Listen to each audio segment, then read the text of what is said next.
My name is Sydney. At the end of December, I visited my in-laws' house with my husband Simon.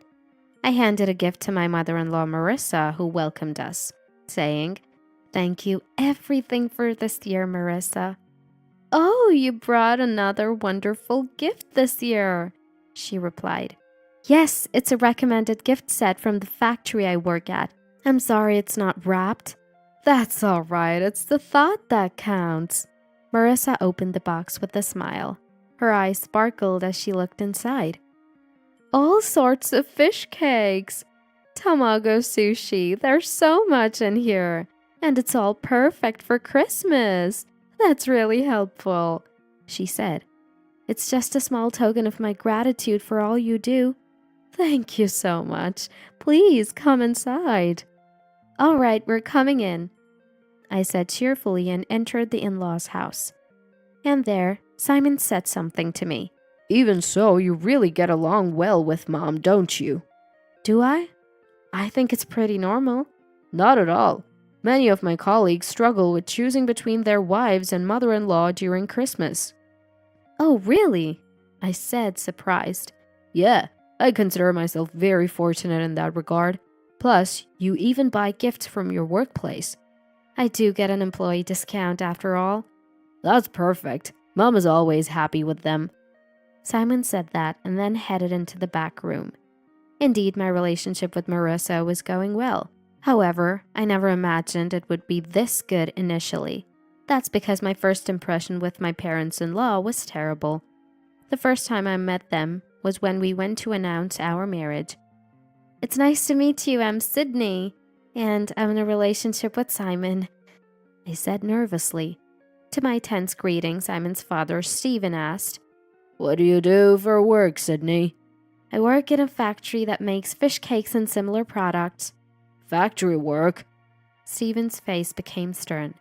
Wondering if I said something odd, I looked at Stephen. Then Marissa, as if to cover for me, said, "Oh, you're making fish cakes. I love fish cakes." "Really? There are so many varieties nowadays, so if you like..." I offered the gift set from our factory. However, Stephen looked displeased and said, "Fish cakes as a gift for a marriage introduction. Truly foolish." "Foolish?" "You work in a factory and don't even know how to choose gifts. I suppose you didn't even graduate from university." Indeed, I didn't graduate from university, but I've never felt ashamed of either not having a degree or working in a factory. Yet, Stephen looked down on me saying, "If Simon wants to marry you, I'll accept it. But make sure you don't cause me any trouble. I don't plan to rely on Dad. Don't worry, we won't be a bother. Remember those words. People who are poor change dramatically the moment they get money." "Huh? Who are you calling poor?" "That fool Sydney. Just remember, don't you think you can get help from me as a lawyer if anything happens?" Stephen glared at me as he said this. Then he excused himself, saying he had work, and left.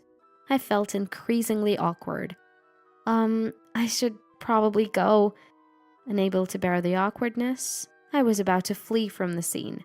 But Simon pulled my hand, saying, "Sydney, don't worry about Dad.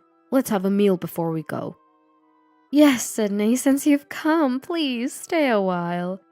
Marissa also said that, insisting that I stay. I reluctantly sat down again, thinking I'm not feeling very good. Marissa clapped her hands and said, "Let's all eat together. We have prepared dishes and there are fish cakes Sydney brought." "Oh, I can help too." "Really? Then let's have your help." And so, on the day I met Marissa, I ended up helping with the meal preparation. As soon as I entered the kitchen, Marissa started talking to me. "By the way, Sydney, do you plan to continue working after marriage?" "Yes, I intend to." "If you do continue working, make sure you handle housework moderately and get Simon to help when it gets tough." "But is that really..." "It's not good to do everything yourself and not let your husband help. Otherwise, you'll end up like my husband." Marissa smiled. "I see." Marissa also had grievances with Stephen. I began to understand the dynamics between Marissa and Stephen a bit more. While preparing the meal, I listened to Marissa's complaints. It turned out Marissa had a never-ending list of grievances about Steven. She complained so much that it was exhausting to hear. But it was exactly because of that incident that Marissa and I could form a good relationship. However, things with Steven remained awkward. At the wedding speech, Steven demeaned me. I'm quite worried about Sydney, who seems to work in a factory. Maybe she doesn't know how to handle money properly. Some of Steven's associates laughed, but many others just gave a wry smile. Yet, Steven kept talking in the same manner. After the wedding, Steven continued to look down on me. For instance, when we visited the in-laws' house, he would ask me, How's your job? Have you gotten into any debt? Everything is fine, Steven. Really? Someone foolish like you would start wasting your husband's salary the moment you get married. That's not true at all. Can you believe it? The words of a poor person who's never had money. Steven said harshly. He had always been like this, causing not just me but also Simon to be fed up. But I couldn't change my job or life at this point. Complaining to Steven would only worsen our relationship, so all I could do was endure. It was around that time. Due to the rising costs of energy and raw materials, the factory where I worked was in jeopardy. The factory might go bankrupt if things continue this way. Is there any way you can help? The factory owner asked the bank. He had been polite in his approach, but the loan officer turned him down. The refusal was due to an unclear business plan and uncertain future prospects. Because of these issues, my factory was on the brink of bankruptcy. And so, the factory might go bankrupt. I shared my concerns with Simon. Simon frowned and said, That's tough. What should we do? What do you think? Maybe Dad could do something about it. Simon seemed very hesitant. In truth, I didn't want to rely on Steven, who often belittled me. I could have chosen the escape route of becoming a housewife since I was married. Yet, if I did nothing and let the factory go bankrupt, I knew I'd regret it.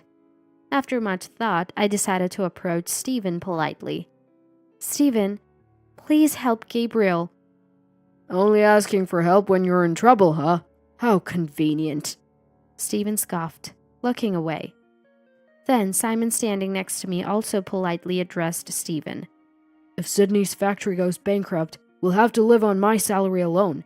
My pay isn't that high, and we might struggle to meet our ends. That's not my concern. But what if we end up in debt? Debt collectors could come knocking on Dad's door. I shouldn't have approved of such a foolish marriage. Steven grumbled, but eventually he agreed to help. He then made a phone call. After a while, he hung up. I've begged the bank's loan manager on your behalf. You'll have to talk to the loan manager yourself. Thank you, Steven. Just remember, I've only arranged for you to meet the loan manager. It doesn't guarantee that you'll get the loan. Steven warned, smiling challengingly. Steven probably thought we'd be rejected again, as we had already been turned down once. However, Steven's expectations were about to be proven wrong. Amazingly, the newly submitted business plan was accepted, and the negotiations were successful. Thanks to this, the factory where I worked received the necessary funding and avoided bankruptcy. However, the fact that we were helped by Steven remained unchanged. Now, I might face even more sarcasm from him. I was feeling down, hoping that I was just overthinking. But it turned out I wasn't. But, as it turned out, my concerns were not overblown. Every time Steven saw me, he started making sarcastic remarks.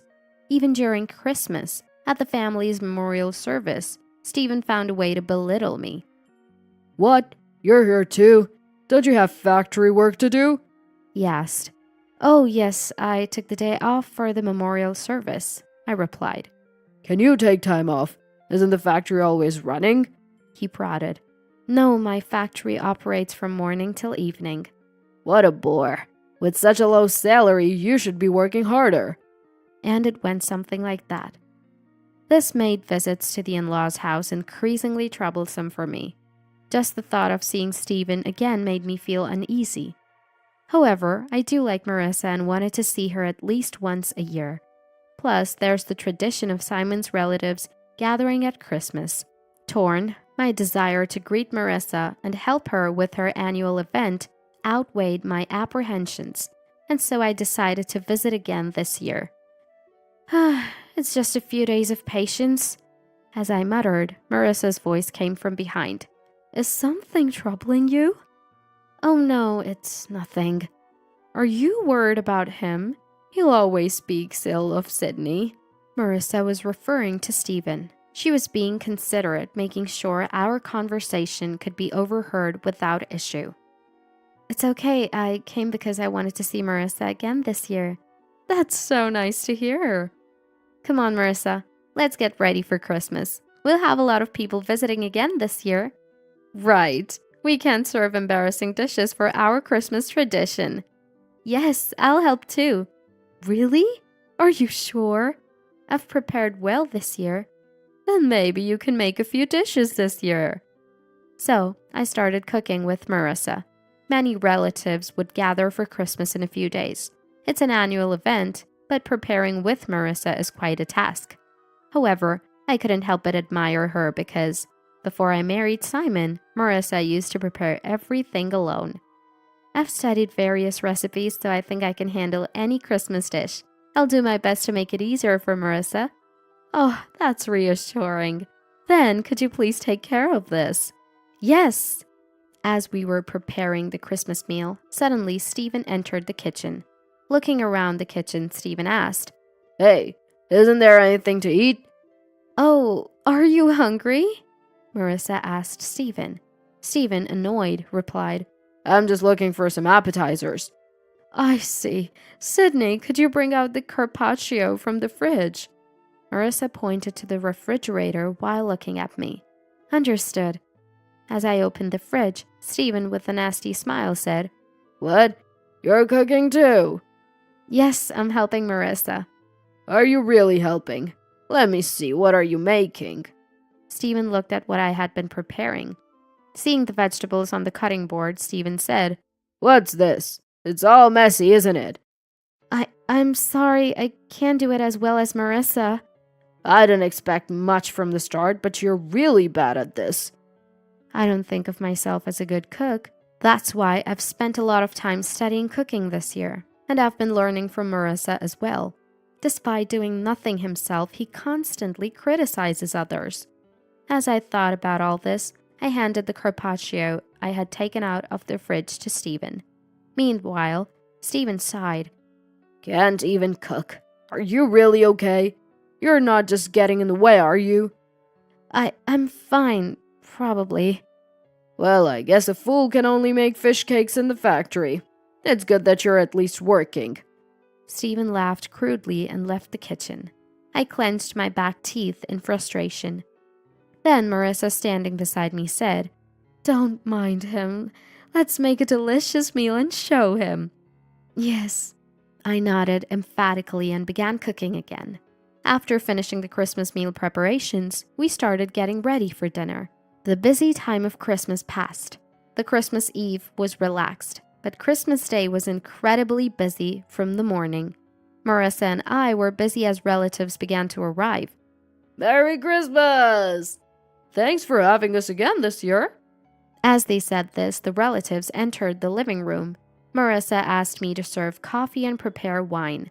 While I was doing this, all the expected guests arrived, and Stephen began his greeting. Well, thank you all for gathering here this year. My wife has prepared the meal for Christmas, so please enjoy. After Stephen's greeting, Tom, getting carried away, said, Been waiting for this. Looking forward to the delicious meal again this year. Please, please. Well, this year my son's wife has also helped, so the food might not be delicious. Stephen laughed crudely, with his usual manner. Hearing this, Tom said, Oh, that's exciting. A woman who handles $100 million must be good at cooking. Huh? $100 million? Stephen was surprised. A puzzled Tom asked back, What? Stephen, you didn't know? What are you talking about? Sydney works in a factory. Yes, a factory that produces products respected worldwide. You didn't know? Worldwide? What are you talking about? You really don't know. The fish cakes made by the factory where Sydney works have become incredibly popular in France and Europe. What? France and Europe? Stephen looked at me, surprised. I smiled and explained to Stephen. Thanks to Stephen's efforts, the factory where I worked avoided bankruptcy. Actually, it was Gabriel who made the proposal. Proposal? Stephen, are you aware that surimi is popular in France and Europe? Surimi? The processed product made from finely ground fish and meat? In France and Europe, it's mainly known as crab sticks. It's very popular because it's healthy. What about it? Actually, my factory also produces crab sticks, so we decided to export them in a high-quality format. Really? That's, It was my proposal. And with the current boom, it's been a huge hit. We secured exports worth $100 million annually, mainly to France and Europe. So you're the woman who handles $100 million? Well, yes, that's one way to put it. By the way, the export volume of the fish cakes Stephen mocked has also increased. Stephen bit his lip in frustration as I smiled. Then Stephen, looking away, said to me, So what? You're still just a factory worker with no education. A fool. I won't deny the lack of formal education, but unlike you, Stephen, people in France and Europe don't look down on others just because of their educational background. As I retorted, the relatives were delighted. Amidst laughter, several commented, And if you can earn money, education doesn't matter. Exactly. I'd rather have a daughter-in-law who earns money like this than one with just educational qualifications. No doubt about it. This eased the atmosphere immediately. However, Stephen seemed displeased that no one agreed with him. Perhaps being contradicted by me was also a reason for his discomfort. Regardless, Stephen was nearly bursting with anger. What's this about a woman moving $100 million? In the end, it's just the company making money. But the profits are shared with the employees. I received a special bonus.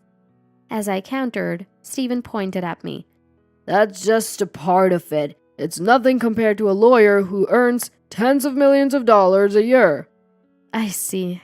Yes. I was very disheartened by Stephen's attitude. In fact, as a lawyer, Stephen's annual income is tens of millions of dollars.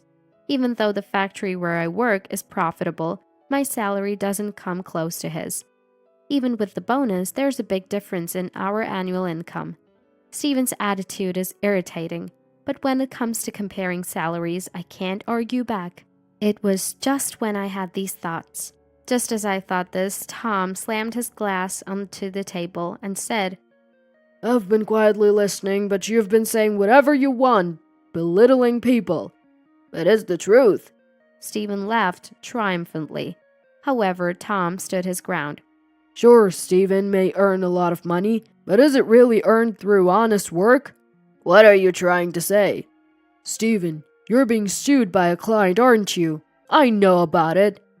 Everyone was surprised by Tom's words. All eyes turned to Stephen.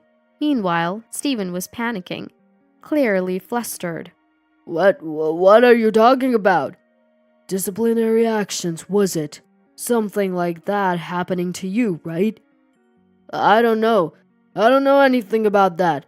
Stephen feigned ignorance, but everyone looked at him with suspicion. Amidst this, Tom continued talking with a malicious smile. I've always been dissatisfied with Stephen's attitude, so I had a journalist friend of mine do some digging. Digging? What for? Stephen, it seems you've been mishandling money inappropriately, haven't you? No, that's wrong. I haven't done anything. Don't lie. I know everything. Tom took out a notebook from his pocket. Then Tom began reading the contents written in the notebook. Based on certain individuals' testimony. Summarizing what Tom said, it went like this. A certain individual visited Stephen's law firm to file for bankruptcy. Stephen, thinking it was an easy job, quickly accepted the request. However, problems arose. Stephen had not distinguished between the retainer fee he received from the client and his own remuneration. This inappropriate handling of funds became an issue. There were also instances of Stephen hurling abuses at clients, leading to disciplinary actions against him. There's more, bud. What should we do? If Stephen keeps belittling Sydney, I can make him feel uncomfortable. Tom asked Stephen this. Surprised, Stephen said, I feel unwell today, so I'll excuse myself from here. The rest, I leave to you. And then he left the room. He went straight to his own room. As I stood there in shock, Marissa came in and said, Stephen was rude. Now, dinner is ready. Please come and eat. Oh, Marissa, let me help. Yes, please. With Marissa's arrival, the rest of Christmas proceeded as usual. Thanks to Tom's appreciation of my work, I ended up being asked to share my story with everyone. Thus, I managed to finish the traditional Christmas visit and event at the in-laws' house, which I used to find challenging. Sometime later, I received this news from Marissa. Stephen has been suspended from practicing law. Really? Well, it's time for him to take responsibility for his arrogance. It can't be helped. What will you do now? Surely not a divorce? No, I won't do that. Because you see... Marissa's story went like this. Stephen, having completely lost trust, apparently would find it difficult to work as a lawyer again. He declared he would live quietly on his savings from now on. However, Stephen couldn't do anything alone, so he deeply apologized to Marissa. Please, don't abandon me, Stephen said. And you forgave him? Yes, in a way. It's partly my responsibility that Stephen can't do anything. So, the truth is, I can't abandon him. I see. Something about it didn't sit right with me. But if they're okay with it, it's not my place to say anything. At the end of our conversation, Marissa said this. Oh, right. I almost forgot. I told him I'd forgive him only if he apologizes properly to Sydney. So he might be visiting Sydney's house soon. True to Marissa's words, Stephen came to our house the next day. As soon as he entered, he deeply apologized in front of Simon and me. Then he said, I'm sorry for looking down on you all this time. Please, forgive me. At this point, there was no more pride left in him. Stephen, whom I had disliked so much, now seemed somewhat pitiable. Whether I forgive Stephen or not, I'll think about it. Anyway, please make sure not to trouble Marissa. In the end, I said that and sent Stephen away. He seemed very dejected, so I think he must have learned his lesson. Since then, Stephen has become quieter and seems to be getting along well with Marissa. As for me, I'm in great spirits without any stress. The factory's exports are thriving, and lately, I've even started going to our French and European partners. So now, I'm striving for even higher sales. With new product development coming up, I want to forget about Stephen for a while and focus on my work.